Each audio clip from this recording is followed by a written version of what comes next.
Madame, Monsieur, bonsoir. Bienvenue à cette nouvelle édition de Géopolis, c'est exclusivement sur Equinox Télévision. Il est un acteur majeur de la scène politique camerounaise du début des années 90 lors du retour au multipartisme et de l'un de ses temps forts, les années de Braise, qui allaient suivre.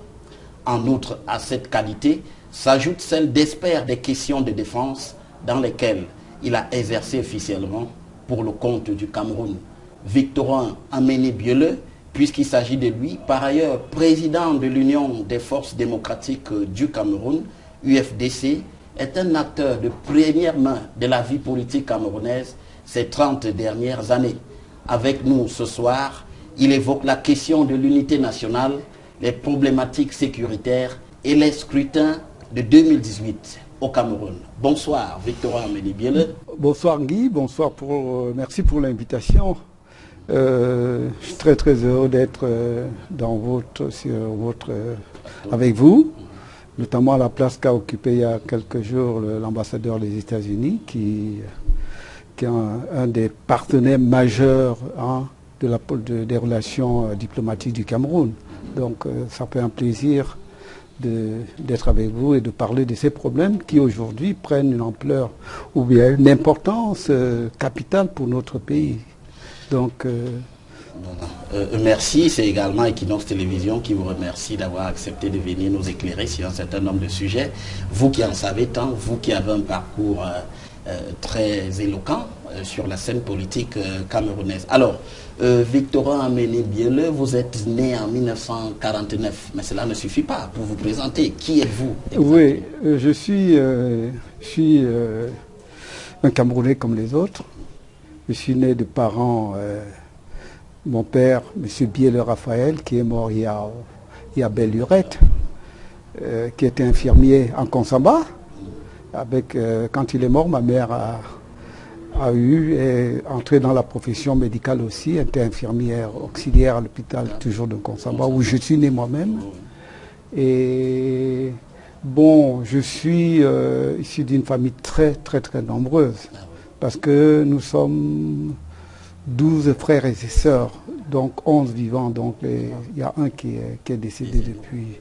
Donc voilà ce que je suis personnellement. Je suis un catholique pratiquant. Et voilà. Vous commencez votre parcours en Consamba, puisque vous y êtes né, vous allez à l'école en Consamba. Oui, j'ai fait l'école primaire à l'école principale de Consamba. Après, je suis entré, j'ai fait ma 6e au collège Saint-Paul de Bafan, 6e et 5e à Saint-Paul. Oui. Et après, le grand collège Saint-Paul, voilà, très bien. Voilà. On ne peut pas être passé par Bafan sans parler du collège Saint-Paul. Tout à fait, tout à fait. Et après, je suis venu au collège Vogt dans les années 62-63. Et je suis resté là-bas pendant 5 ans à peu près. Mes camarades de promotion, c'est les Mbarga Philippe, Philippe Mbargambois. Mbargambois oui. Philippe. Ateba Frédéric, et quelques-uns d'autres. Par exemple, qui d'autres? Bon, beaucoup de membres du gouvernement actuel sont passés par cette école qui m'a vraiment marqué. C'était la fine fleur. Oui. Et nous sommes au début, juste après l'indépendance. Tout à fait. Vous avez vous pensez à prendre des responsabilités dans le pays déjà en ce moment-là? Vous savez, on nous disait de jour comme de nuit, vous êtes l'élite de ce pays. Nous étions avec les frères des écoles chrétiennes. Absolument. Ils nous le rappelaient à tout moment. Que vous êtes l'élite de ce pays, vous devez vous comporter en conséquence. Vous ne devez pas vous comporter comme n'importe qui, etc., etc. Donc, vraiment, je crois que ma jeunesse était bercée par ce discours très responsable. Et nous sommes vraiment restés là-dedans. C'est pour ça, quelquefois, je suis surpris quand j'entends certains disons, de mes frères, parce on est des frères, on a mangé pendant quelques années les mêmes repas, on a dormi dans le même dortoir, etc. On a eu les mêmes jeux. Je suis surpris que quelques-uns parmi nous, à un moment donné, aient pris le tournant de mettre en place ou bien d'accompagner une certaine politique, disons, ethniciste. Donc je crois que ce n'est pas ce qu'on nous a appris à l'école, en collège. Après ça, moi j'ai fait 2 autres années à l'Université du Cameroun après mon baccalauréat. Baccalauréat ou littéraire ou scientifique? Oui, Scientifique. oui. Et après je suis allé en France, j'étais à la Sorbonne, fait Paris 1, Paris 2, Paris. Parce que pendant toute ma jeunesse, j'ai trouvé qu'il était nécessaire que je prenne tout ce temps-là pour faire des études. Alors j'en ai fait dans tous les sens, tout ce que je pouvais faire. Engranger tous les diplômes que je ne veux pas citer parce que ce n'est pas important. Donc, bon. Mais vous vous mettiez à l'écart de la vie politique. À Paris, vous ne vous êtes pas intéressé. On a vu la plupart des jeunes qui passaient par Paris à cette époque, c'était l'UPC, c'était l'Union nationale des étudiants camerounais. Vous ne passez pas par là. Non, c'est ça, c'est un peu nos aînés. C'est ces gens qui étaient un peu les années juste avant 60. Voilà, avant les années 60 et les débuts jusqu'en 65, 70. Oui. Après, disons, l'engagement politique s'est estompé un tout petit peu, mais je me suis toujours senti de gauche, si vous voulez, nationaliste aussi.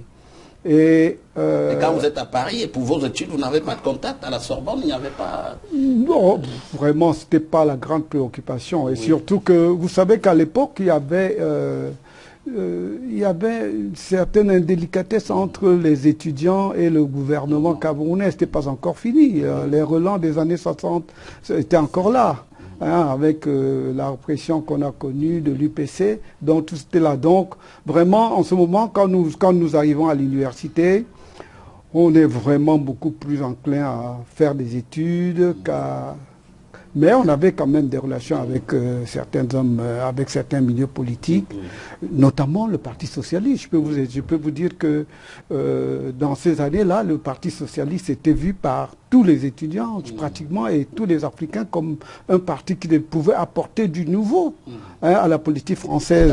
François Mitterrand. Voilà.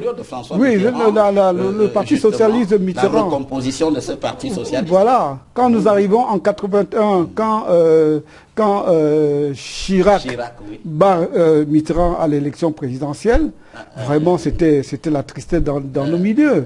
Valéry Giscard d'Estaing. Valéry Giscard d'Estaing plutôt. Voilà, Valéry Giscard d'Estaing, l'élection de 74. Voilà, 74, l'élection de 74, on s'est dit, ben vraiment, c'est le ciel qui nous est tombé dessus, parce qu'on se disait, la gauche venant au pouvoir, l'Afrique va avoir un tournant nouveau.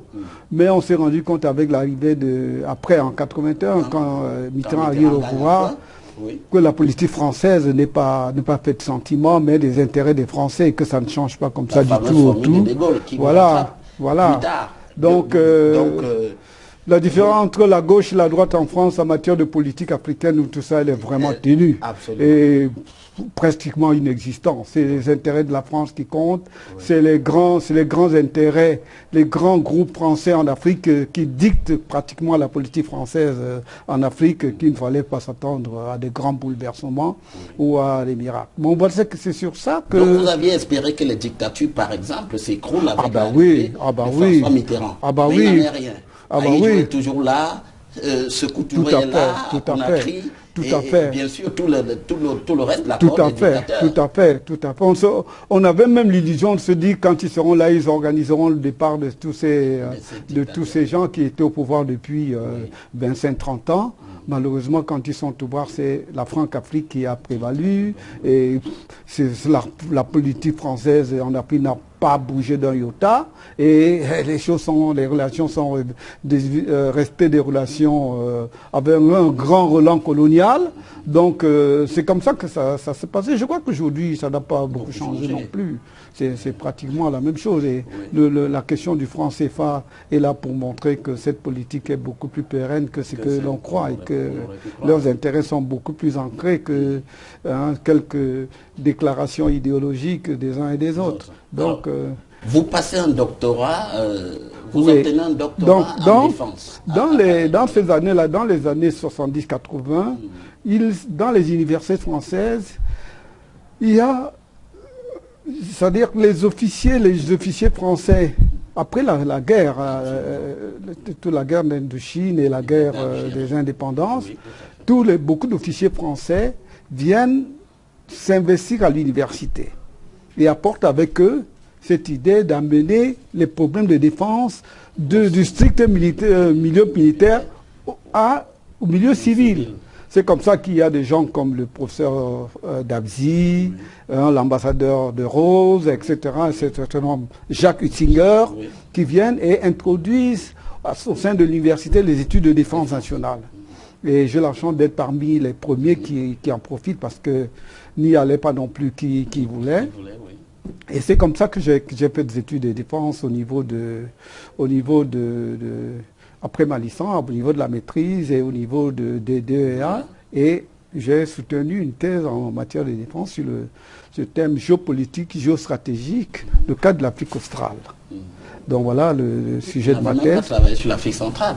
Vous avez préféré travailler sur l'Afrique australe. Non, je n'ai pas. Est-ce que c'était une manière d'éviter quelques surtout pas ça, c'est parce qu'à l'époque, vous savez, c'est l'époque où il y a encore l'apartheid dans l'Afrique du Sud. C'est un grand sujet. C'est un grand sujet pour tout le monde, une grande préoccupation pour toute l'Afrique. À savoir comment se débarrasser de ce système d'apartheid qui vraiment nous déshonore à ce point-là. Donc, au niveau universel, c'est un sujet qui était vraiment d'actualité. Alors, vous posez quoi dans votre thèse à ce sujet de l'apartheid? Vous dites quoi? Qu'est-ce qu'il faut faire? Oui, bon, je dis que l'apartheid, vraiment, la politique que nos États à propos de ça était une politique vraiment d'avant-garde. Vous savez que tous les pays africains particulièrement ont combattu cet apartheid et ont apporté à l'Afrique du Sud, à l'ANC, tous les moyens. Hein, la formation des gens, des jeunes sud-africains, etc. Vraiment, l'Afrique combattante a apporté à la lutte contre l'apartheid un poids. Pays de la ligne de front. Voilà, tout à fait, à tous ces pays-là.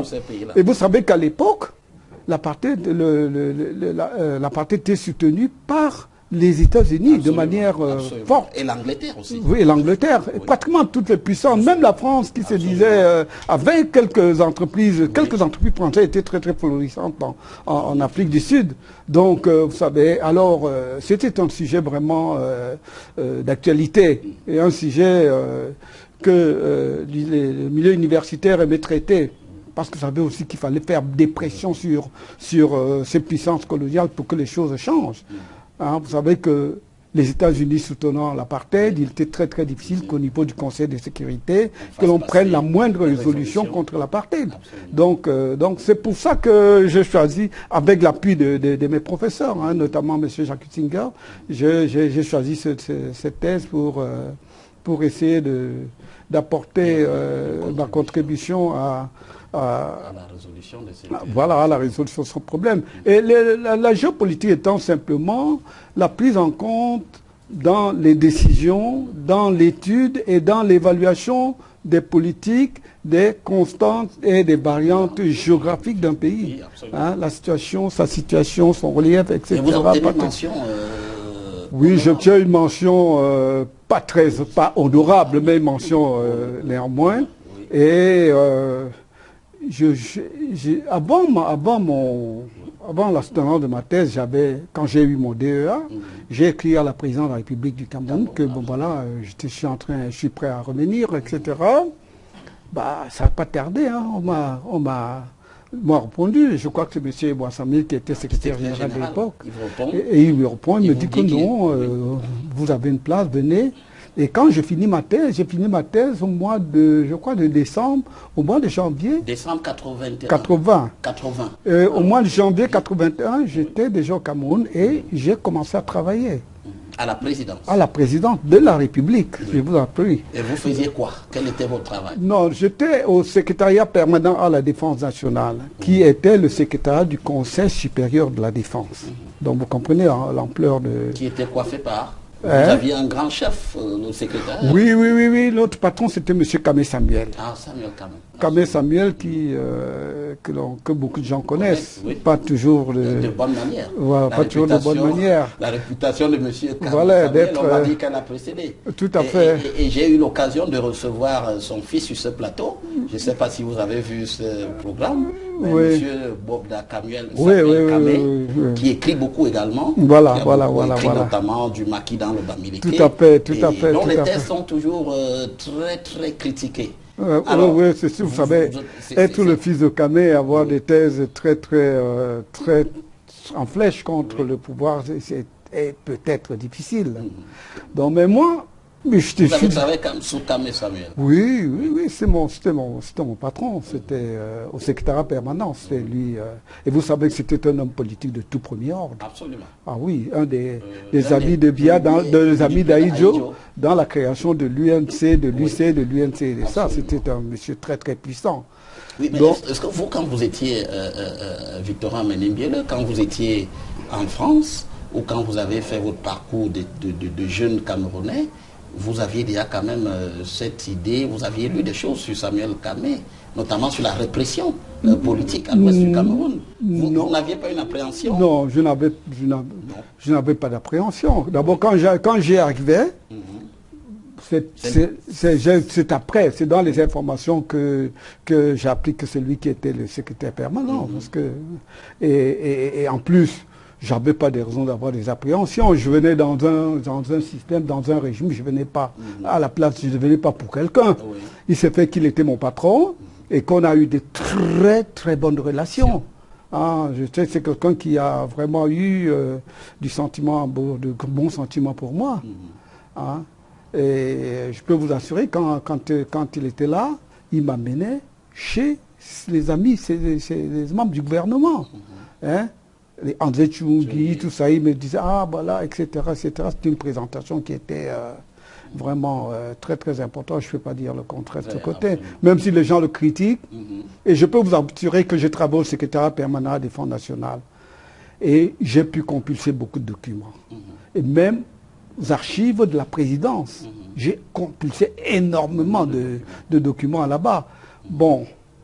Et beaucoup de gens confondaient aussi le rôle du secrétariat permanent. Comme c'était M. Kamé qui était à la tête du secrétariat permanent, les gens se disaient que c'était un service de répression. Ce n'était plus la même chose. Non, voilà. Aucunement. Oui, puisqu'à un moment donné, on vous a attaqué sur ce point. Voilà, on m'a attaqué. On a dit que vous avez participé tout à fait, à la répression des Camerounais. Tout à fait. C'est-à-dire que ce que les gens ne comprennent pas. Oui.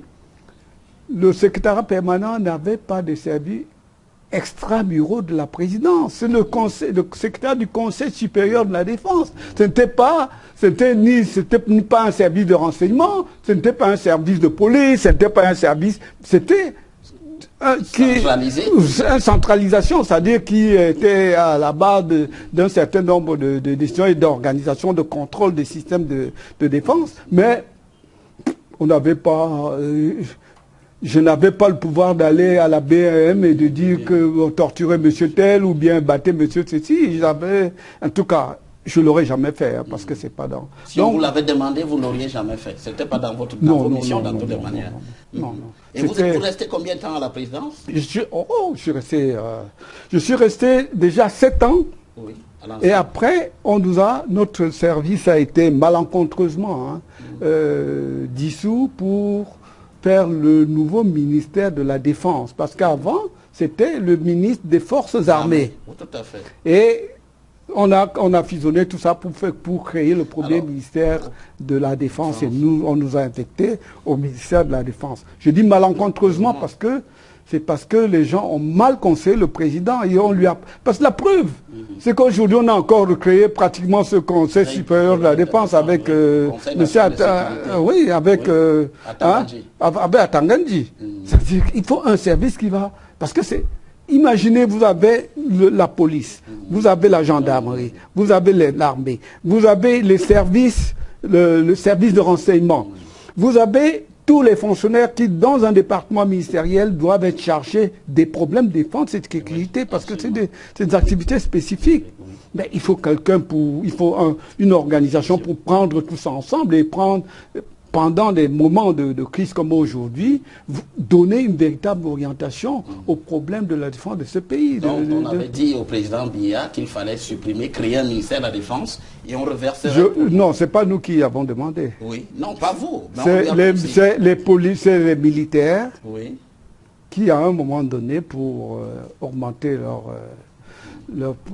influence, on lui a dit non, envoyez plus ça, plus il faut qu'on travaille ensemble, etc., etc. Ce qui n'était pas dans leur intention. C'est qu'ils ne voulaient plus qu'au niveau de la présidence de la République, il y ait des gens pouvant avoir l'œil sur ce qu'ils font au ministère, au niveau du ministère. Donc voilà, c'est comme ça que je pars du ministère du secrétariat permanent au ministère de la Défense. Et en 1990, autant que les autres, que les Camerounais, je décide avec un certain nombre de camarades de créer l'Union des forces démocratiques du Cameroun. Là, vous n'y êtes plus, vous n'êtes plus personnel du ministère. J'étais, en ce moment-là, j'étais encore, oui. je veux vous dire, j'étais encore au palais présidentiel. Vous y étiez encore. Et vous prenez quand même un risque. Quand on apprend que vous êtes président d'un parti, qu'est-ce qu'on vous dit? Ah, mais les gens sont très très surpris. Oui. Et je peux vous dire que je pars de là-bas, j'ai pas de problème.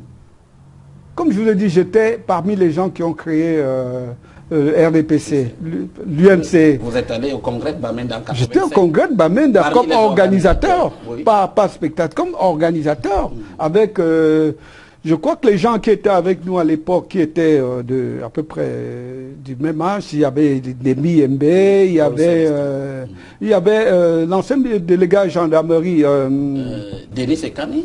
Hein? Non, la gendarmerie qu'on vient d'enlever, j'ai le trou de mémoire. À Bokam. Bokam. Jean-Baptiste Bokam. Il y avait...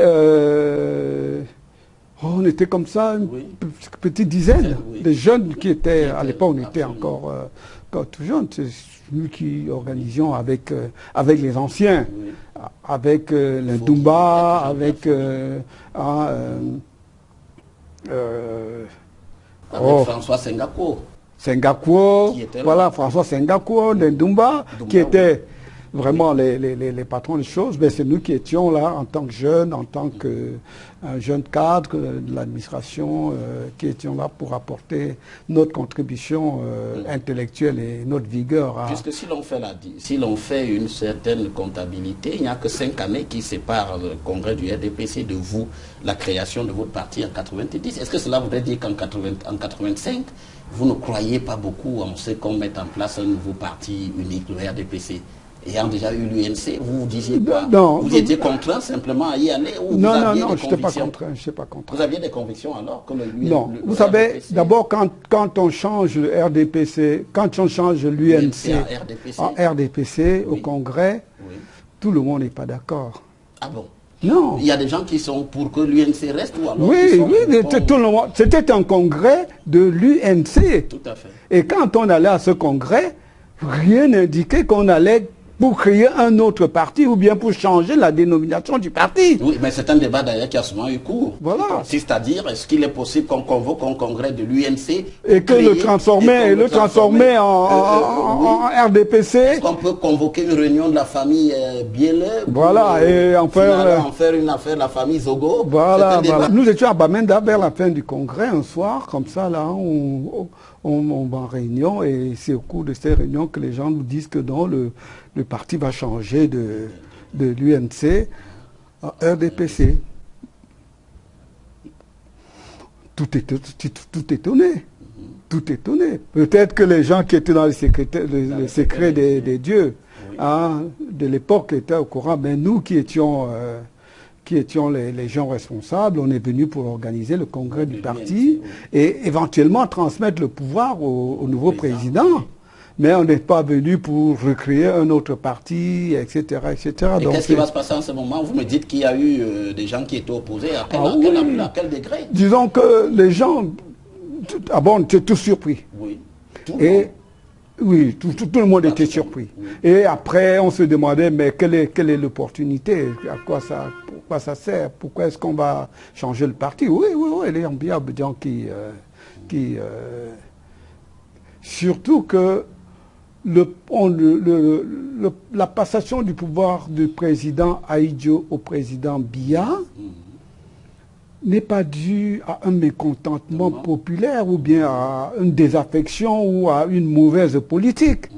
C'est le président Amadou Ahidjo qui décide de sa propre volonté, malgré l'insistance de ses grands amis, les Kamé, les Saki Fada, etc., qui lui disent non, le président ne part pas, reste là, va te reposer, reviens prendre le pouvoir, etc. Le président Ahidjo dit non, vraiment, je crois que je suis fatigué, je vais y aller. C'est comme ça qu'il donne le pouvoir au président Biya. Il n'y a pas eu, c'était pas sous une pression. Je dirais que même à une époque où le Cameroun avançait beaucoup sur le plan international. Oui, tout à fait. Et où le président Ahidjo arrivait quand même à avoir une marge de manœuvre par rapport à l'influence de la puissance colonisatrice. Hein? Vous voyez, par exemple, la création d'Air Afrique, la création de la Camer, la création d'un certain nombre de sociétés. Oui. Hein, sur la crise de Biafra, par voilà, exemple, voilà. Oui. Donc, vous voyez que avec ça, le Cameroun avait sur la place internationale deux secrétaires généraux de l'OUA du coup, etc., sur le plan international. Et Tekimboumoua. Donc, le Cameroun, sur le plan diplomatique, et sur le plan, si vraiment l'image du Cameroun à l'époque était très très bonne. Et je me rappelle que quelques années après le départ du président Ahidjo, je vais dans une mission aux États-Unis, avec les responsables vraiment des problèmes de sécurité, les M. Ekani, mon ami M. Milo, etc., etc. Nous allons à une mission, vraiment, une mission d'État aux États-Unis. Oui. Mais je peux vous assurer qu'on nous adulait. Partout où on nous passait, ah mais voilà un pays qui réussit, votre pays est bien, etc., etc. Donc il n'y avait pas de raison que ce changement de l'UNC au RDPC puisse opérer. Non. Cela paraissait un coup d'État, ça vous paraissait non, quoi? Peut-être pas un coup d'État, mais... Ou alors une manière d'enterrer Voilà, peut-être il y avait ça aussi un peu. C'est une manière d'enterrer cette période. Oui. Et c'est vrai que la période d'Ahidjo a été très très dure. On le sait, tout le monde le sait, avec les problèmes du nationalisme camerounais d'un côté et la lutte contre le nationalisme par les forces françaises. Oui, je veux vous dire, c'est les forces françaises qui ont... À partir de 55. Voilà, jusqu'en 72 à peu près. Oui. Donc, c'est les forces françaises qui engagent la lutte contre les nationalistes camerounais. Ce n'est pas l'armée camerounaise. L'armée camerounaise est à cette époque embryonnaire, commence même simplement, c'est à la veille de l'indépendance que Pierre Messmer se réveille et se dit, mais voilà un pays qui va arriver en indépendance sans une force armée, et demande au ministère des armées en France, etc., rapidement mettez quelque chose en place, et on commence à ramasser quelques cadres qui se trouvent dans l'armée française, on vient réunir et on dit, bon, on va faire un petit embryon d'armée. L'armée camerounaise n'existait pratiquement pas. Donc c'est pas l'armée camerounaise qui se met à combattre le nationalisme. C'est l'armée française. C'est-à-dire, quand nous arrivons à l'indépendance, notre armée, notre pays, a en legs cette lutte contre le nationalisme au même point qu'il a eu en legs que beaucoup d'autres choses. Donc, il faut vraiment lire souvent l'histoire du Cameroun dans avec cette vision-là. Donc, c'est comme ça que... Vous me dites sur le RDPC est créé, alors vous y militez, vous, en tant que... Non, je n'ai vraiment pas milité dans le RDPC. Oui. Vous savez, le RDPC c'est 85, et après le congrès de Mamela de 85, il n'y avait pas... J'ai jamais pris de carte de RDPC. Jamais. Et vous savez... Et vous êtes, on vous regarde comment? Est-ce qu'on vous... vous pose pas de questions de temps en temps? Est-ce que vous n'allez pas à des meetings? Il n'y a pas... je vais vous raconter. Votre vie politique se passe Je vais vous raconter de ce point de vue-là. Oui. Bon, vraiment, les gens, il y a beaucoup de gens qui sont surpris. Hein, parce que ça commence comme ça. Il y avait une presse à Douala, le combattant. Le combattant, oui. Le combattant affiche à la grande une un haut fonctionnaire du ministère de la Défense crée un parti politique. Amélie Biélé. Bon. Et entre-temps, l'opposition se met en place, etc. Patati patata. Je commence à fréquenter, je vais beaucoup dans les réunions d'opposition. Nous essayons d'organiser la lutte pour qu'advienne le changement.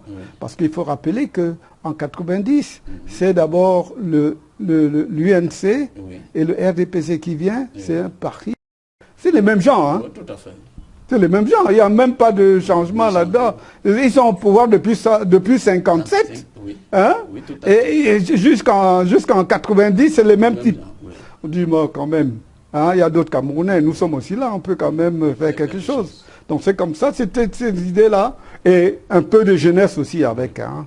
un peu de, peut-être pas d'une très grande maturité, mais vraiment une volonté de faire quelque chose. Oui. Donc les gens, je peux vous assurer qu'au niveau de la présidence, j'avais que des amis.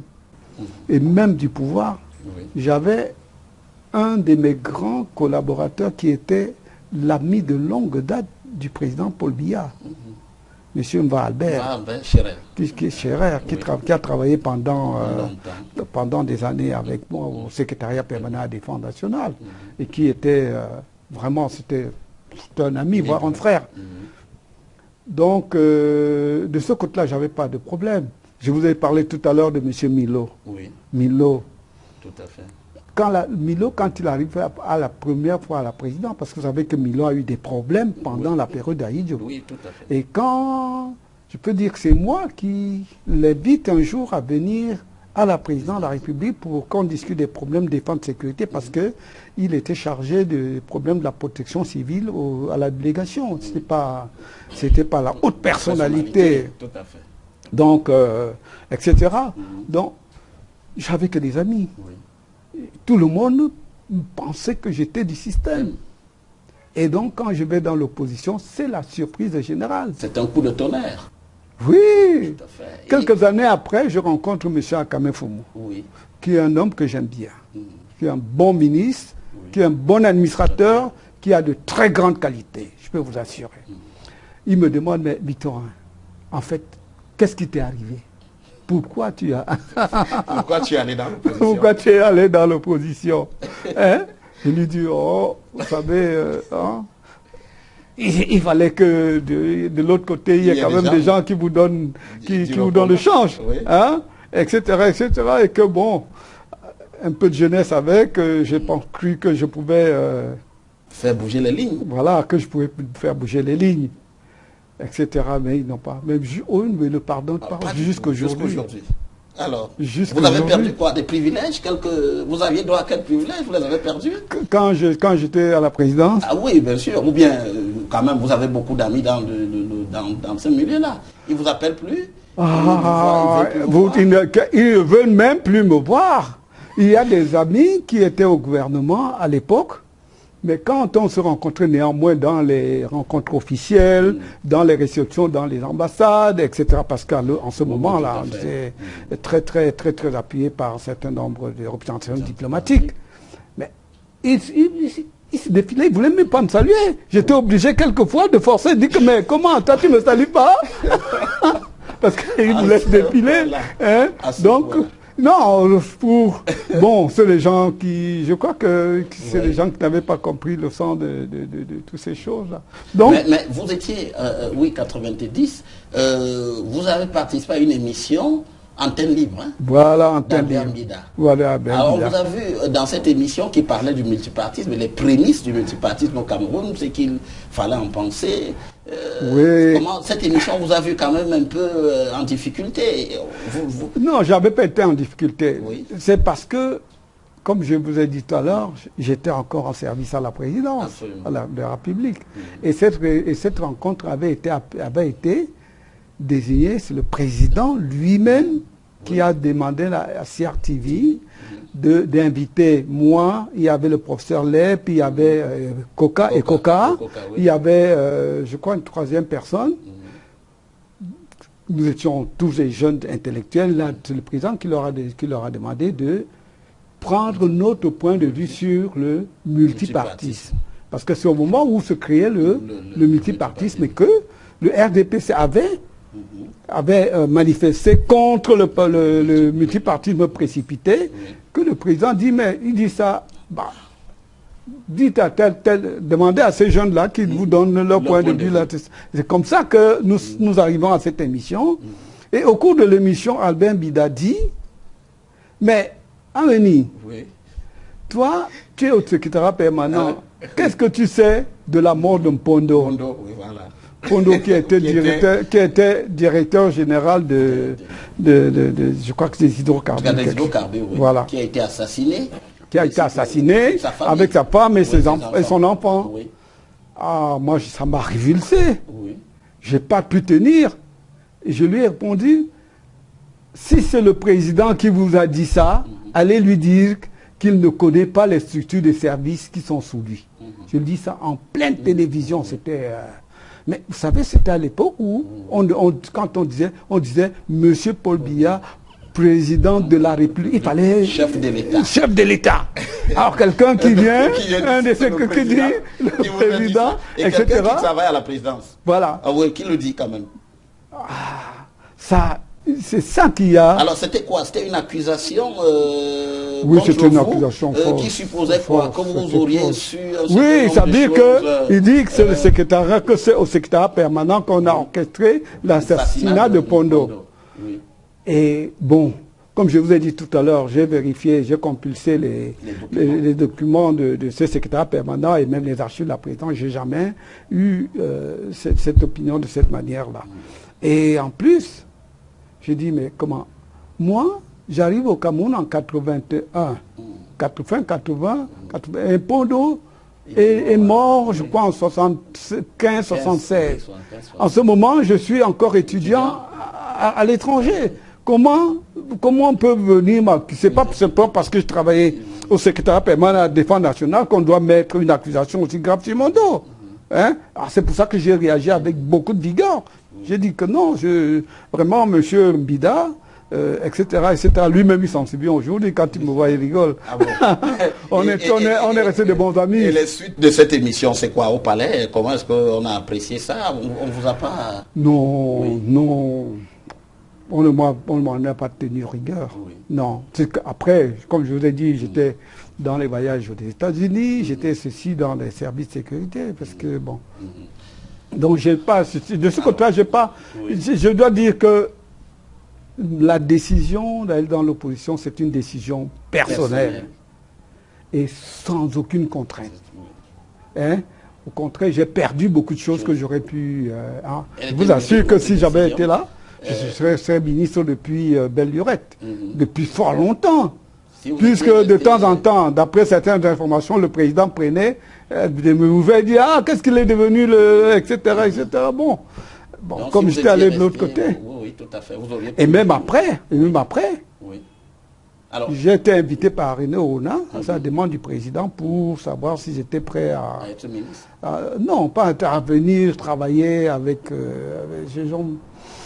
Là, nous étions après 90, là. Oui, c'est longtemps après 90. C'est longtemps après les villes mortes. Après, vous avez décliné l'offre?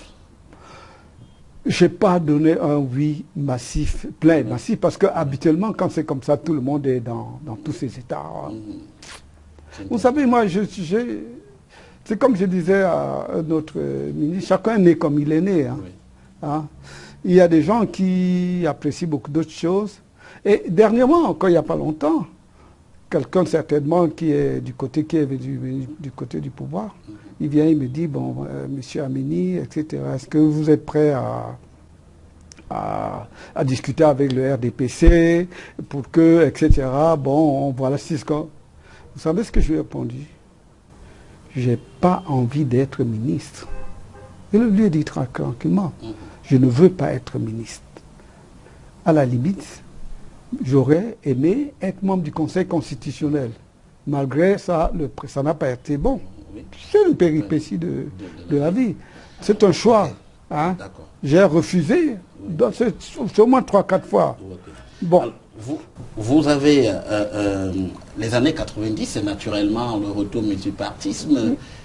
Si l'on devait choisir l'un des grands temps forts, c'est la présidentielle de 92. La première après le retour au multipartisme. Tout à fait. Alors, Akerimona, qui est candidat à l'élection présidentielle 2018, a déclaré récemment que Frundi avait remporté cette élection. Vous étiez proche de Frundi aussi, hein, à un moment donné. Je ne sais pas, j'étais la cheville ouvrière de cette élection, puisque j'étais le directeur de campagne de l'Union pour le changement, qui a soutenu la candidature de Frundi. Donc je peux vous assurer que les résultats, au fur et à mesure qu'ils tombaient, j'avais la permanence de l'UFDC était à Tchinga. Et c'est là-bas que toute l'opposition se réunissait pour... on avait les résultats. Nous avons battu le RDPC. Frundi a battu Paul Biya. Pour précis, pour ce qui est de la présidentielle. Oui, c'est la présidentielle. Octobre 92. On les a battus. Hein? Mais on était surpris, après il vient 31% pour Paul Biya, 35% pour Paul Biya, 39% pour Paul Biya, 35% pour Froundi. Donc, je confirme que ce que dit Akere, c'est vrai. Nous avons battu, et même les représentations diplomatiques. J'étais au centre de tout ça. Oui. Ils appelaient, ils nous ont donné leurs informations. Et je peux vous dire, quand les premiers résultats tombaient, oui, beaucoup de gens du régime actuel, là, ceux qui font, du bruit, là, hein, je veux citer le nom de personnes, mais ils sont nombreux, ils se reconnaissent, qui sont venus me trouver à Tchinga pour me dire, ah, président, vous avez bien fait, parce qu'on avait gagné. Donc ils étaient déjà en train de négocier leur aliment. Comment? Ils retournaient tranquillement là-bas. Il est venu mettre président, etc., ceci, cela. Je ne veux pas citer jusqu'à certaines autres personnalités du système actuel. Hein, je vais faire du tort à personne. Oui. Donc, ça, c'était quelque chose qui a été avéré. Hein? Et quand on me voyait... Mais je vous dis, il y a eu un meeting le 11 octobre. Au stade Omnisport. Au stade Omnisport. Oui. C'est là qu'il fallait voir la puissance de... Et ça, c'était l'image de ce qui s'est passé à Douala, à Garoua, par-ci, par-là. On les a tranquillement battus. Mais, comme ils avaient encore les rois du pouvoir, ils ont simplement modifié les résultats. Après, ils disent qu'ils ont gagné. Et on nous renvoie dans l'opposition jusqu'à aujourd'hui. Donc, je peux vous assurer que de ce côté-là, il y a... Donc, quand j'entends certaines personnes de l'opposition aujourd'hui, même de SIF, donner du résultat, reprendre les résultats du pouvoir de l'époque, j'ai dit qu'ils n'ont rien compris à la chose. Je ne peux pas dire qu'ils soient restés au pouvoir, on le constate. Mais dire qu'ils ont gagné les élections, pas du tout. Ils ne l'ont pas gagné, nous l'avions gagné. On avait intitulé ça notre victoire volée. Et c'était une vérité. Donc, voilà comment se passe l'élection de 92. Et cette élection-là, les gens nous demandaient que l'opposition se mette ensemble, parce que pendant longtemps, de 90 jusqu'à l'élection de 92, on avait une opposition forte dans ce pays. On avait, quand on faisait un meeting, avec Eboa, moi, tous ces gens-là, etc., Kodok, Kodok. Je me rappelle quand Kodok a eu une réunion à Bamenda. Oui. On avait, au sein de l'opposition, on avait dit que personne ne doit prendre les contacts avec Biya. Oui. Et Dika Akwa est parti rencontrer le président. Oui.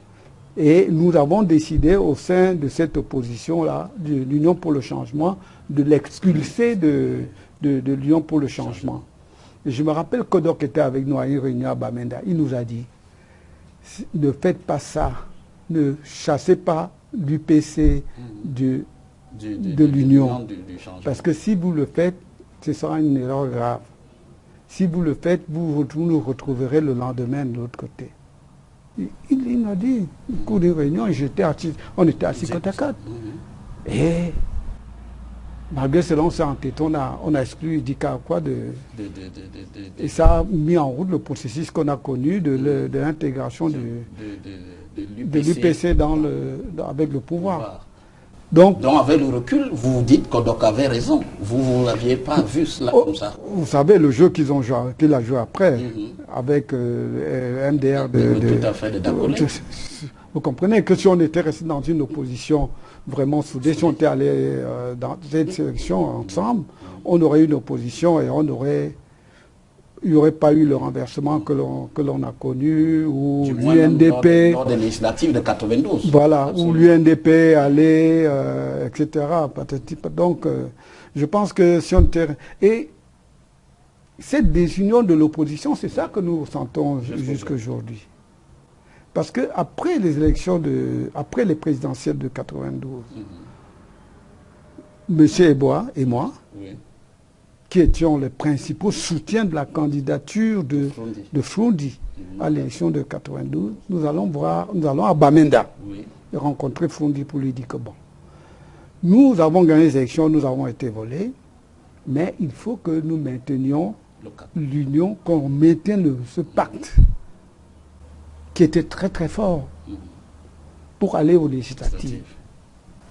Froundi nous dit, allez voir mes collaborateurs dans les différentes sections de SIF. Mais nous lui disons, mais mon Dieu, si vous avez bien vu là, l'élection qu'on vient de perdre, c'est grâce à nous qu'on a ce score, c'est nous, on a travaillé ensemble.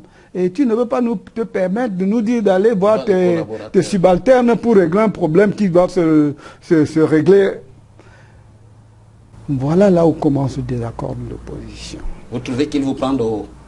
Vous trouvez qu'il estime que la victoire, le mérite du score qu'il fait en 92, lui est simplement est propre à sa seule personne? Oui, pour un temps, il le pensait.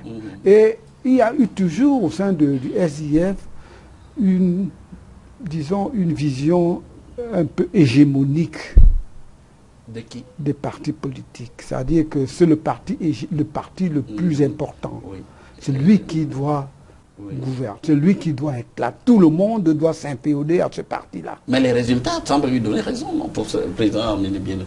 Le SIF a toujours été quand même... Oui, mais il n'est pas seul. Oui. Quand on dit que vous êtes hégémonique, ça ne veut pas dire que vous êtes seul. Ça dit que vous êtes certainement le plus fort. Oui.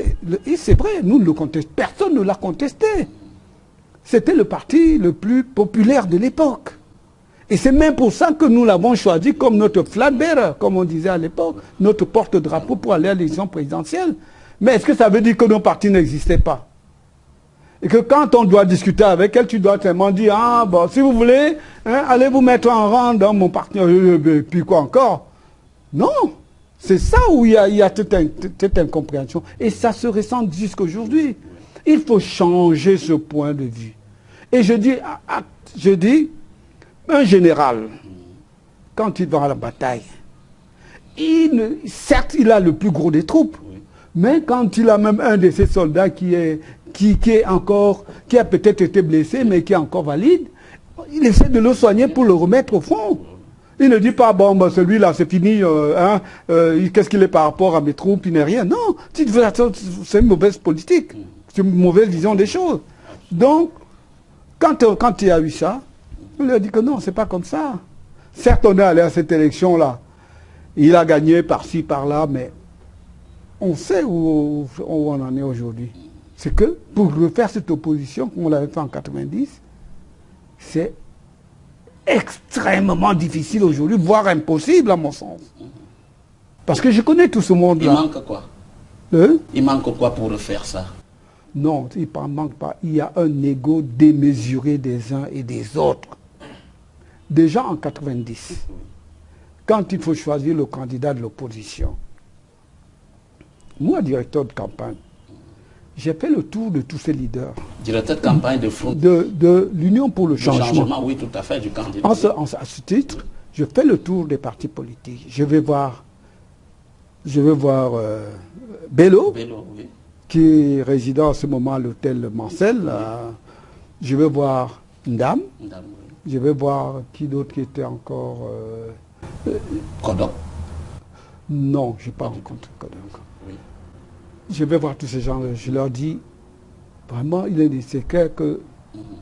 Si vous savez le jugement qu'ils ont posé sur Froundi, certains disaient, mais Flamini, tu veux te mettre derrière un illettré comme celui-là tranquillement, hein? Oui. Ouais, je dis non, je ne peux pas me mettre derrière un illettré comme ça. Il est vraiment, comment il peut...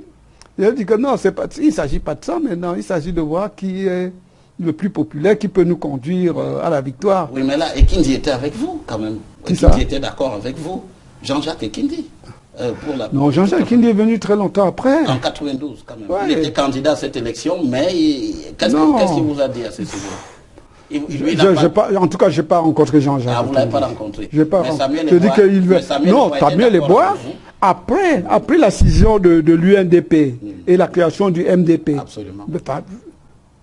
Le père Ebois est un opposant fidèle. Vous comprenez? Il n'a pas... Pour avoir la candidature de l'opposition, les autres sont défilés. Bello, Ndam, ils sont chacun dit, ah non, celui-là. Bello me dit, mais Ameni, j'ai l'impression que tu as eu beaucoup de discussions avec Fundi là. Il t'a promis quel poste, etc. Je lui ai dit qu'il ne s'agit pas de ça. Gagnons d'abord, on verra après. Donc c'est pour, quand ils ont dit ça, ils ont dit non, on ne peut pas, etc. Et il y a moi et M. Ebora qui sont restés dans l'Union pour le changement. C'est d'autres partis aussi. Nous sommes restés fidèles. Garga aussi. Hein? Garga Manadji. Garga est venu très longtemps après. Il est venu longtemps après. Quand on était pratiquement en campagne. C'est en ce moment-là. Après avoir démissionné. Voilà. Il démissionne. Quand Garga avait son idée, quand il a eu cette déception là au ministère de la fonction publique, etc., et qu'il décide de démissionner, il m'invite chez lui, tout d'un dîner, etc., patati, patata, bon, etc., mais etc., savoir si je peux soutenir sa candidature. Je ne pouvais pas. Pourquoi? Parce qu'il vient d'abord il sort du pouvoir, et il vient à quelques encablures seulement de l'élection, etc., qui est derrière lui, etc., patati patata, et il vient déjà dans une union pour le changement que nous avons déjà bâti avec beaucoup de difficultés, etc., etc. Bon, quand il voit que la candidature n'est pas aussi forte qu'il le pensait, il vient, il va voir Fundi disant bon, je veux, et le Fundi le nomme directeur adjoint de la campagne. Voilà la réalité des choses. Donc, tu vois, cette opposition-là, l'idée principale sur la candidature, si on l'avait gardée, si on ne l'avait pas disloquée, je crois qu'on aurait apporté le changement que l'on a promis aux Camerounais. Hein? Parce que, et il faut revenir en arrière, nous n'étions pas à l'élection présidentielle, législative. Vous savez que l'opposition a boycotté l'élection législative directement suivant le... Pourquoi? Nous disions pendant toutes les années d'opposition que nous voulons d'abord apporter le changement dans ce pays. Hein, que nous voulons mettre un système électoral transparent, nous voulons, etc., etc., avant les élections. Toute élection qui se ferait avant ne serait pas réellement démocratique parce qu'il n'y a pas tout ce travail qui est fait. Survient l'élection de 92. On est devant le dilemme. On a dit aux gens, on a dit aux populations camerounaises, nous ne participerons pas on disait, nous ne participerons à aucune élection encore tant qu'il n'y aura pas ce changement. Et l'élection vient, il fallait qu'on aille. Nous, à l'UFDC, nous avons dit non. Nous avons dit aux Camerounais, ceci, ce n'est pas arrivé, nous attendrons. Tout à fait. Ça nous a peut-être coûté très cher jusqu'aujourd'hui, mais nous avons tenu parole. Nous avons dit quelque chose et nous on a tenu. Alors, voilà. Alors, merci pour tous ces éclairages qui concernaient la vie politique du Cameroun dès les années 90. Mais un autre point de cet entretien, Victorin Ameni-Biele, c'est l'unité nationale du Cameroun. Nous sommes à la 46e édition de la fête nationale du Cameroun cette année, après le référendum de 1972, qui a fait passer le Cameroun d'une république fédérale à un État unitaire. Alors, la question de l'unité nationale, on en parle beaucoup avec la crise anglophone. Comment voyez-vous tout cela? Est-ce que pour vous, c'est une unité, s'il fallait noter sur une échelle, elle est toujours en construction, imparfaite, ou alors en voie d'être parfaite? Je commencerai par dire que la notion d'unité nationale a subi, disons, un grand revers après le départ du président Ahidjo. Parce que quand le président Ahidjo est là, l'unité nationale est la prunelle des yeux de tout le système politique. Vous ne pouviez pas utiliser certaines activités, vous ne pouvez pas dire des choses qui allaient à l'encontre de l'unité nationale sans que ça ne vous coûte rien. Donc il n'y a aucun Camerounais, notamment ceux du régime, ceux qui ont au pouvoir, tout le monde faisait attention par rapport, je dirais que c'était la colonne vertébrale du régime camerounais. Vous ne pouviez pas être dans le régime, mettre un fonctionnaire et mettre en cause d'une manière ou d'une autre l'unité nationale de ce pays. C'est pour ça que le président Ijola a bâti son régime là-dessus, avec des orientations comme l'équilibre régional, etc., etc. Et cet équilibre régional était, bon an, mal an, maintenu. On faisait de sorte que tout Camerounais, vraiment, progressivement, devait se sentir chez lui au Cameroun.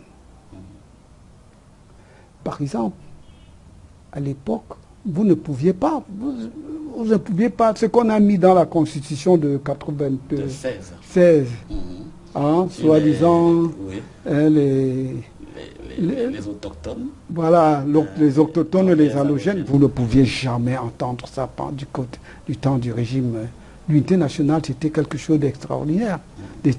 Pourquoi? Parce que c'est quelque chose qui avait été cher payé. Vous vous rappelez, on fait le congrès de Fumban. Oui, 61. 80, la conférence de 61. Pour mettre en place le régime fédéral.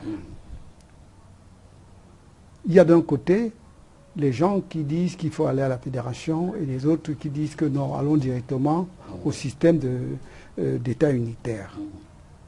Finalement, l'option fédérale obtient l'assentiment des uns et des autres, des gens du Cameroun occidental et des gens du Cameroun oriental. Et on va en octobre 61, on va à la réunification des deux Camerouns. C'était sur un accord. Parce que j'entends aujourd'hui les gens disent que non, etc. Ou bien les exégètes disent non, il n'y a pas eu d'accord, il y a des accords, c'est entre les États, etc., etc. Je dis, des gens, vous avez donné votre parole. Vous donnez une orientation. Vous ne pouvez pas remettre cette orientation-là en cause sans discuter avec les gens avec qui vous avez été d'accord au départ. Donc, je pense qu'il avait été nécessaire qu'une autre rencontre se fasse pour qu'on soit encore d'accord si on va... Et vous savez que dans la Constitution de 61, il était prévu que la forme fédérale de l'État ne peut pas être dissoute. Absolument. On dissout ça. Le président Aïdjo, d'un tour de main, un bon matin, il se lève, il dit que bon, on va passer... de l'État fédéral à l'État unitaire. Il fait une rencontre. Ah oui, attends. Il fait une rencontre d'abord. Il réunit les gens de son parti au siège du RDPC qui se trouve là-bas à la boirie municipale. Et après ça, dans l'après-midi, il ramène tout le monde à l'Assemblée nationale et il déclare devant l'Assemblée nationale qu'on va passer du système de fédération à système unitaire. Le but en blanc. Et qu'on aura le référendum de 72. Je vais vous dire, personnellement, en 72, j'étais encore étudiant, j'entrais à l'université tout jeune. J'ai voté contre la République unie. Pourquoi? Parce que je me disais, si vraiment nous sommes de bonne foi, nous venons de faire une réunification avec nos frères anglophones. Nous ne pouvons pas leur dire de venir se diluer dans la masse du Cameroun, dont ils forment à peu près 15 à 20%. Oui. Si on le fait, ça veut dire qu'on veut que leur culture, que leur manière de faire, que leur histoire soit dissoute, disparaisse. Donc, personnellement, en tant que jeune étudiant, j'ai voté contre la République unie. Ça m'a coûté parce que... Ah bon, on l'a su? On a su que vous avez voté contre. Voilà comment on a su. Dans le bureau de vote où je me trouvais, il y avait une urne. Et on avait fait à côté un isoloir. Et c'est pas que ces gens à l'isoloir, il y avait une caméra. ils avaient un trou en haut et il y avait un gars du Sénat qui était caché. Ah bon. J'arrive alors dans le bureau, j'arrive là-bas, je prends le oui, je plie, je mets dans l'enveloppe. Et le non, je mets dans l'enveloppe. Quand je veux mettre dans les urnes, quelqu'un intercepte le truc. Ouais. Il intercepte, il dit, ah, tu as voté contre. J'ai dit, j'ai voté contre. Ah ben, j'étais jeune, hein. Oui, oui, tout à fait. Alors, heureusement pour moi, et vous savez, c'est à l'époque où le système était encore, disons, à la limite sauvage. Heureusement qu'il y avait parmi eux, parmi les gens du renseignement là-bas, quelqu'un qui me connaissait un peu loin, qui a parlementé pour qu'on me laisse. On m'a dit, oh, il est très jeune, etc. Patati, patata, on m'a libéré. Donc on ne m'a pas amené à la BMM et tout ça pour me torturer. Donc c'est dire que j'ai un sentiment fédéral très très fort. Nous ne pouvons pas le laisser, les anglophones, ils ne le seront jamais. Ils ne vont pas accepter de se diluer dans la majorité, francophone. Il faut qu'on leur donne une certaine spécificité. Et je pense que si ça avait été négocié, et je veux dire quelque chose, pendant ce temps, beaucoup d'anglophones, ils ont voté pour la République unie sans autre forme, sans... Je n'ai pas entendu, il n'y avait pas de voix discordante. La seule voix discordante qu'on a entendue à l'époque, c'était celle de Bernard Follon. Oui, Bernard Follon, le professeur Bernard Follon. Le professeur. Oui. C'est lui qui a mis une petite bémol, qui a dit oui, ceci, cela, mais voilà, etc., etc. Il faut que... Les autres sont allés tranquillement. Je ne veux pas citer les gens... Tandemuna, John Gusponcha, Ndele, tous ces gens-là, ils étaient là, ils n'ont pas dit, ah, ça c'est pour nous un cas de... C'est un casus belli. Un casus belli. Mais ils n'ont pas dit. Tout le monde a acquiescé parce qu'on avait peur du président Ahidjo. Mais alors, si vous avez peur du président Ahidjo, hein, bah, il vous donne le régime qu'il préfère et il vous dit, donc, cette manière de faire, que je dirais un peu cavalière, n'a pas été très très bonne. Mais alors, Ahidjo le fait, mais alors comment est-ce que comment vous pouvez comprendre, quelle lecture faites-vous de l'attitude du régime actuel qui dit le Cameroun est un État unitaire, indivisible, on ne revient pas dessus? Est-ce que c'est une attitude correcte? Si on parle de l'unité nationale aujourd'hui, vous dites-vous qu'il faut une discussion. Mais pourtant, on n'en entend pas parler. Oui, oui. Je veux dire quelque chose. Notre position vient de loin. On a parlé des années 90. Parmi les revendications de l'opposition dans les années 90, il y a ce que nous avons appelé la conférence nationale souveraine. Tout à fait. Qui a été rejetée, refusée totalement. Nous disions, nous sortons de 25 ans de régime dur, répressif, etc., etc. Il est nécessaire que tous les Camerounais qu'on se mette ensemble pour voir comment nous allons mettre en place les fondements d'un nouveau système. Pas d'exclusif. Tous les problèmes, on pourra les discuter, mais mettons-nous ensemble. Parce que si nous continuons avec le legs du passé, nous allons compter les résultats que nous avons jusqu'aujourd'hui. Le président a dit, ah, ça c'est sans objet. Et aujourd'hui, on est sans objet. Je crois que c'est un tort. C'est un tort. Il faut discuter. Vous n'avez pas eu l'idée qui est... on ne va pas la jeter pour vous. Il faut discuter. La question inclusif dont on parle. Il faut discuter. C'est pour ça que quand nous disions qu'il faut se rencontrer, c'est-à-dire qu'il faut discuter. Il faut que chacun apporte. Il dit, moi, nous avons fait jusqu'ici ce chemin. Voici ce que je n'apprécie pas dans ce que nous avons fait jusqu'aujourd'hui. Hein? Les anglophones auraient dit, ah, vraiment, vous nous avez supprimé notre fédération, comment on fait comment pour que, etc. On aurait posé le problème et on aurait eu une solution consensuelle. ou bien on refait la fédération, ou bien on fait la décentralisation comme on connaît aujourd'hui. Oui, oui. On n'a pas fait cela. Et c'est ça qui revient. C'est ça qui nous revient. Ce qui nous revient, c'est les problèmes qu'on a occultés pendant ce temps qui reviennent aujourd'hui. Les gens posent des problèmes. Ils posent des problèmes aujourd'hui parce qu'ils savent qu'ils sont dans une période, mi-transition, mi-fin de règne, etc. Ils posent des problèmes parce revient à la surface. Voilà. Tous ces problèmes reviennent à la surface. Pourtant, si on avait discuté de ces problèmes-là depuis fort longtemps, on serait passé. Bon, nous avons les gens aujourd'hui qui sont au pouvoir et vous disent que c'est l'État unitaire qu'il faut et qu'il n'y a pas d'autre manière de faire les choses. Bon. Et encore, s'ils avaient respecté la constitution qu'ils ont eux-mêmes mis en place en 1996, à savoir que nous allons aller dans un État, disons, unitaire, décentralisé. Oui. On ne serait pas là aujourd'hui avec le problème anglophone. Les anglophones auraient eu deux régions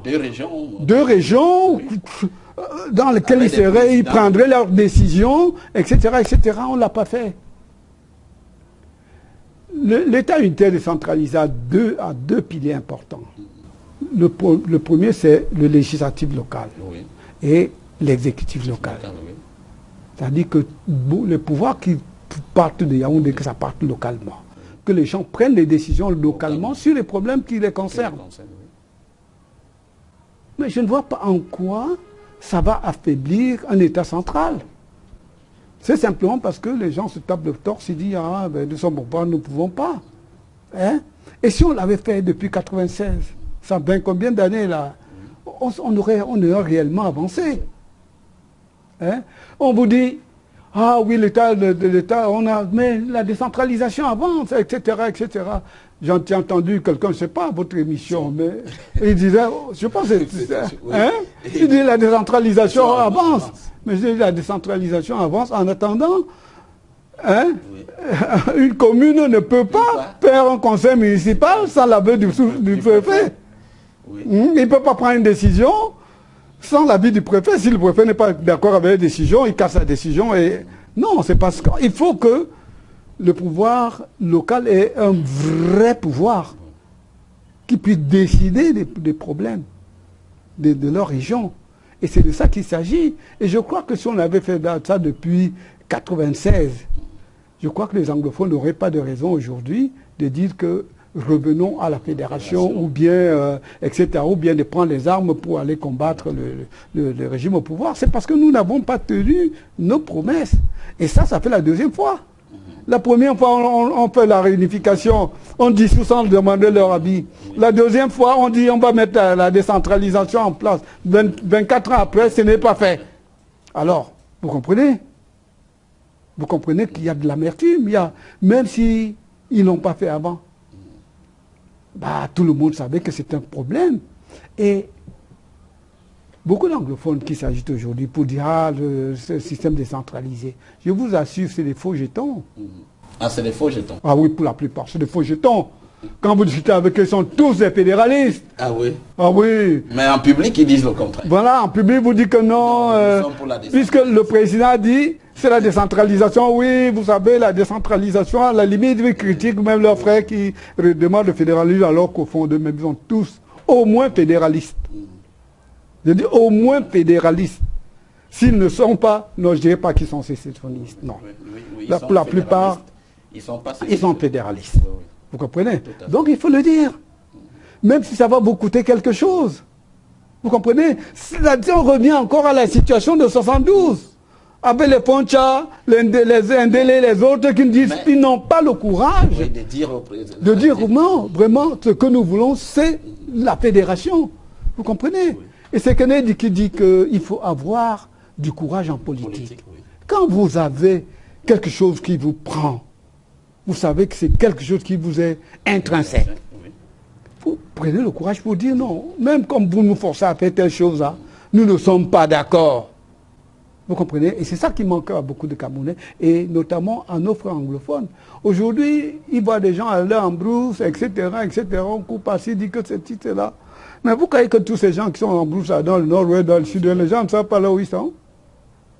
Ben, ils savent très bien. Ils savent très bien. Ils le savent bien, mais ils ne vont pas aller dénoncer leurs frères, ils ne vont pas aller dénoncer des gens qui portent un idéal qu'eux-mêmes ils partagent. Oui.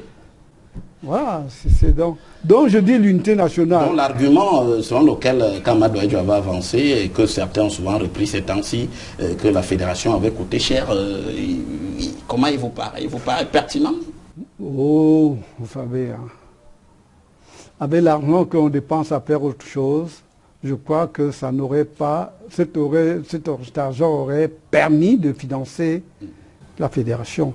Et encore, c'est des questions de principe. Hein? Mais c'est le général de Gaulle qui dit que l'intendance, un grand homme politique, il ne s'occupe pas tout à fait des problèmes d'intendance. Absolument. Hein? Il s'occupe d'abord des vrais problèmes. L'intendant suivra, comme il disait le général de Gaulle. N'importe comment on trouvera des moyens pour faire cela. On trace la grande ligne. Oui. On la suit. Voilà. Et l'intendant suivra. Oui.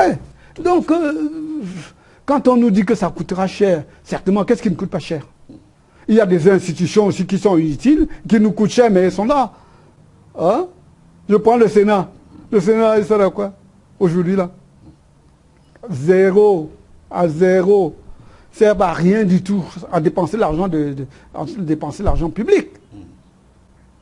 Alors que les gens disent que non, ce que nous voulons prendre les décisions qui concernent chez nous, à partir de nos réalités, etc. Vous leur dites que ça coûte cher? Non. Nous allons terminer cet entretien par les élections 2018 au Cameroun. D'abord, on a terminé avec le Sénat. On vient de vous entendre dire que le Sénat ne sert à rien. Donc peut-être il ne vous servira à rien de commenter ces résultats qui ont donné une large victoire, une victoire du RDPC. Alors la présidentielle 2018 maintenant, vous pensez que le président Biya doit y aller encore? Ou bien, comme on l'appelle, à se présenter?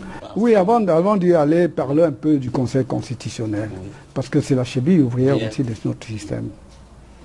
Je pense que, encore là, le président Biya a raté le coche.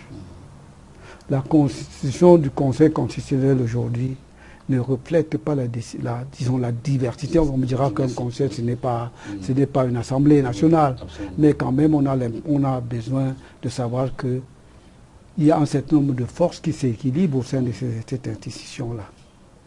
À l'image des autres institutions en place aujourd'hui, c'est une institution que j'appelle partisane.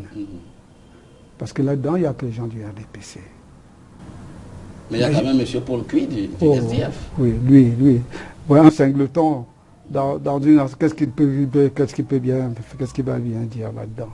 Hein? Quand 11 personnes, 10 personnes prendront une décision, tu viens tout seul dire que non, je ne sais pas, ça ne sortira même pas, on ne saura même pas que tu as posé cette question. Mais pour le bon fonctionnement de notre pays, je pense qu'il aurait fallu un conseil constitutionnel un peu plus équilibré. Même si ce n'est pas 50-50, mais que les gens qui ne se sentent pas dans la politique actuelle, qu'ils soient suffisamment représentés là-bas pour donner le voix. C'est pour ça que je pense que, et ça c'est une question de politique, il faudrait que nous approfondissions notre système. Je crois que le système que nous devons mettre en place ensemble doit être un système plus unanimiste que ce que nous avons aujourd'hui. Unanimiste, ça veut dire quoi? Il y a certes une majorité, il y a des gens qui sont plus nombreux, mais la voix comme on peut appeler des sans-voix ou bien des gens qui sont minoritaires, doit être entendue et représentée. Davantage de consensus. Oui, consensus. C'est comme ça qu'il faut qu'on fasse. Si on dit simplement, les plus forts, on gagne, on rafle tout, les autres n'ont rien, nous aboutirons toujours, avec le système que nous avons aujourd'hui, toujours opposition. Quand vous avez dit quelque chose, je viens dire le contraire, etc., etc. Donc je pense que ce Conseil constitutionnel n'est pas suffisamment équilibré. Et même la manière de les désigner. Les textes disent que le président de l'Assemblée doit désigner la Cour suprême, le Sénat, etc., etc. Mais nous nous sommes rendus compte que c'est le président qui a désigné tout le monde. Est-ce qu'au point de vue de la forme, c'est déjà ça. Donc voilà ce que je voulais dire. Donc Pour la présidentielle 2018, le président il doit y aller comme ses partisans l'appellent? Non. Vraiment, si le président Biya pouvait écouter ma petite voix, qu'il a peut-être connu dans le temps, qu'il laisse tomber cette histoire. Ce n'est pas que parce que certaines personnes ont des intérêts immédiats, qu'il soit là, qu'il doit se maintenir. Il faut qu'il pense que le Cameroun de demain, doit être un Cameroun quelque peu différent de celui que nous avons aujourd'hui. Qui ne s'accroche pas. Le président Idjo, à un moment donné, il s'est senti, pour une raison ou une autre, il a dit, ah non, je cède, je donne je laisse là. Mais c'est un bon exemple que le président doit prendre. Tout le monde le sent fatigué. Les gens ne le diront pas. Mais tout le monde, moi quand je le vois, je ne suis pas le président, bien que j'ai connu il y a 30 ans. Tout le monde. Mais parce que certaines personnes veulent encore avoir les avantages du pouvoir, on doit se servir de lui pour ça, et il doit accepter. Moi je dis qu'il doit avoir son courage, encore du courage en politique. Et du côté de l'opposition, nous allons terminer par là, du côté de l'opposition, qu'est-ce que vous voyez? Il y a des figures qui se dégagent, Akeremouna, qu'on a déjà vu, qui a annoncé sa candidature, Joshua aussi au SDF, Frundi a quand même tourné une page. Là, c'est un pas. Et puis il y a des jeunes comme Cabral Libi. Oui. Qu'est-ce que vous en pensez? Globalement, je pense qu'on va à une élection pour la gagner. Et il faut aller à cette élection dans ce but-là, quand certaines conditions sont réunies. Vous savez pourquoi l'opposition a mobilisé beaucoup de gens dans les années 90? Parce qu'on était en une période charnière. On passait du système parti unique à système pluraliste. Et les gens se disaient, ah, on peut changer. Aujourd'hui, sommes-nous dans cette condition-là? Est-ce qu'il y a... Sommes-nous en période charnière? Est-ce qu'on est passé... Si, par exemple, poser la question, si le président Biya n'est pas candidat aujourd'hui, nous arrivons encore à cette période charnière. Parce qu'il y a un événement important qui s'est produit et les gens seront mobilisés. Ils vont dire, ah, mais enfin, il faut que ce changement-là arrive, parce que les gens sont majoritairement pour le changement. Mais comme ils sont dans une superstructure qui les maintient, il y a beaucoup de choses qu'ils ne peuvent pas faire. Donc, je demande à cette pléthore, je pose une question à cette pléthore de candidats de l'opposition. Maurice Kamto aussi, bien sûr. En commençant même par lui. Est-ce qu'il pense que nous sommes dans une période charnière? Est-ce qu'ils pensent qu'avec la candidature de Paul Biya, ils peuvent battre Paul Biya aujourd'hui? Moi, je n'en suis pas convaincu. Je n'en suis pas du tout convaincu. Ils ne vont pas non plus demander à... De mon expérience d'homme politique, je n'en suis pas convaincu. Certes, chacun doit dire, je peux battre Biya, je peux battre Biya. Mais tu veux battre Biya comment et où et de quelle manière? Se posera alors le problème de l'union pour l'opposition, que les gens se mettent ensemble. Okay. Parce que, une autre inflexion. Vous voyez, quand on va à l'élection, là, quelqu'un s'en va pour accompagner l'autre. Quand je me mets derrière toi pour aller à l'élection, c'est parce que j'estime que si tu gagnes, j'aurai des positions de strapontin. Alors, si je ne suis pas sûr que tu vas gagner, quel intérêt est-ce que j'ai à me mettre derrière toi? Voilà la question. Il faut résoudre cela. Ou bien je ne vais pas pour gagner, et ce que beaucoup, je suis sûr que ce que beaucoup le savent, je veux peut-être aller pour avoir une position future plus confortable. Mais dans ce cas-là, il faut que je le dise. Hein? Pas dire je vais aller battre Biya, je vais aller battre Biya. Le système électoral, il est ce qu'il est. Tout est entre les mains, et notamment les moyens de l'État sont entre les mains de quelques individus. Et vous me dites que vous allez par-dessus cela, battre bien l'élection qui vient. Je dis non. Hein? C'est peut-être pessimiste de la part d'un type d'opposition, mais c'est la réalité. Vous appelez, on l'aura compris, vous appelez à l'union de l'opposition. Il faudrait que les forces se regroupent pour espérer donc battre Paul Biya ou alors obtenir un résultat qui sera à la hauteur peut-être des attentes des Camerounais. Merci Victorin Amenim-Biele d'avoir accepté notre invitation, d'être resté avec nous sur Equinox Télévision dans le cadre de cette édition de Géopolis. Merci encore une fois Guy pour l'invitation. Je crois que ces temps passés ensemble j'ai répondu à la limite de mes connaissances aux questions que vous m'avez posées et qu'à partir de là, les Camerounais verront. Voilà. Merci. Merci. Merci aussi à vous, chers téléspectateurs, d'être restés en notre compagnie pendant cet entretien avec Victorin Amenim-Biele, homme politique, mais aussi spécialiste des questions de défense. Je vous donne rendez-vous dimanche prochain lorsqu'il sera 20h30 pour une nouvelle édition de Géopolis. C'est sur Equinox Télévision. Et madame, monsieur, ne zappez pas, restez en compagnie de nos programmes. À très bientôt.